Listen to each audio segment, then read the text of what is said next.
United States of Europe. Yes, this is the Greg Shapiro United States of Europe show. It's an American view to make the EU a little bit less boring. Basically, it's just a few news jokes and then a bunch of talking. It ain't the Daily Show, but hey, we've got no budget. And now, welcome to the show. And it's me, your incredibly impressive host, Greg Shapiro.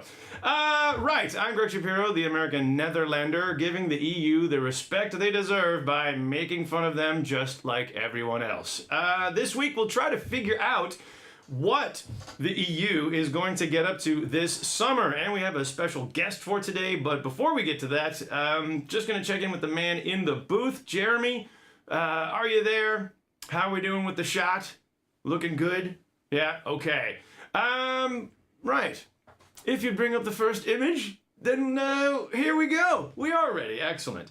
Well, the ride-sharing app Uber is causing continued protests among taxi drivers all across Europe, with the side effect that commuters are in record numbers using underground transport. While EU officials debate a ban on Uber, they admit it is good for the Unter.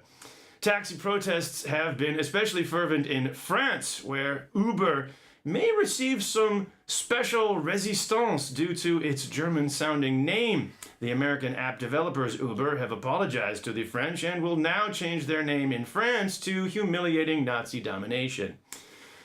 Apple, Starbucks, and Google were named in an EU inquiry into unfair business practices involving offshore tax strategies. Many multinationals have established their headquarters in countries such as Ireland, the Netherlands as well, to take advantage of unsustainably low tax rates. A spokesman for the multinational Apple said, hey, if we really wanted to avoid paying any taxes, we'd have moved to Greece.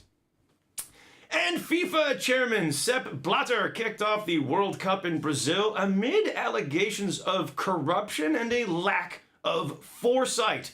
Defending himself, Blatter demonstrated his foresight by holding his glasses really, really far away from his head. The FIFA chairman then admitted that his decision to hold the 2022 games in Qatar was a mistake, but that it should have no effect on Europe or Europe's economy. Qatar's national Emirates Airlines then canceled an enormous Airbus order, citing no guarantee of passengers into the future.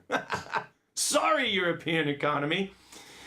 And yes, in the UK, the Scottish independence movement received a no vote from Harry Potter author J.K. Rowling, who has described the Scottish independence debate as a bit Death Eatery. Delicious. Can't wait to try the Death Eatery.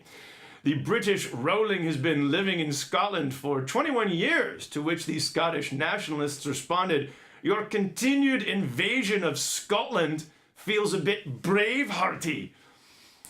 EU Competitiveness Commissioner Joaquin Alumnia reaffirmed the price-fixing ruling against chip maker Intel for over 1 billion euros, the highest ever to be paid by a multinational company. The EU Competitiveness Commission offices celebrated the ruling by all of their computers mysteriously exploding at once. And in international news, President Obama continues to receive criticism for his policy in containing Iran's nuclear program. President Obama responded, I've made sure that there's chaos on one side in Afghanistan and on the other side in Iraq. So I'm pretty sure Iran will have their hands full for a while. That's what I call containment.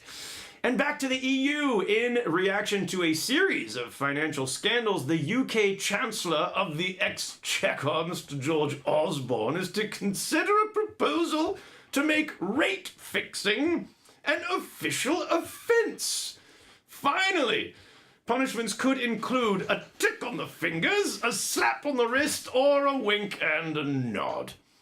And researchers in the US have found that, get ready for this, female-named hurricanes cause more deaths than male-named hurricanes apparently due to victims underestimating the strength of females.